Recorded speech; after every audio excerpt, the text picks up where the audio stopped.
Thanks for stopping scrolling. It's going to be a 3-minute discipling Bible study. Thanks for staying. Last time we ended up with Ezra, and now we move on to Nehemiah. Ezra was mostly about the temple, while Nehemiah is about Jerusalem's wall. The author is Ezra. In fact, these are probably both the same book, split into two pieces. Audience, the Israelites. Date about 450 BC. Theme, you can go back to your God. Big things or events, the walls rebuilt, oppression is overcome, and the people return to God. Then go away from him. The key verse is Nehemiah 13:31. Remember this in my favor, O God. Now we go on to Esther, a book about the most heroic woman in the Bible. Well, after Deborah, maybe. Author is unknown. The audience, Israelites, commemorating a holiday called Purim. About 450 BC is the date, a theme, a remembrance of a great deliverance from their enemies, which God provided through Esther. Big things or events in this book. Esther becomes the queen of Persia. Haman plans to eliminate all Jews. Mordecai and Esther convince the king to save the Jews and eliminate Haman.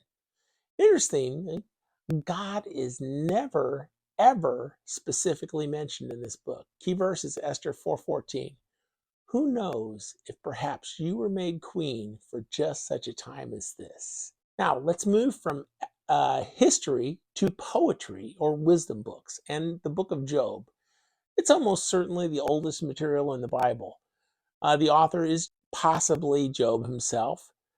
The audience is the Israelites. The date is unknown. My personal opinion is that Job was around the same time as Abraham. Theme to illustrate the importance of perseverance. The big things were events. Satan gets permission to hurt Job, and he does. Job never gives up. His friends accuse him of sin, and finally, God talks with and vindicates Job.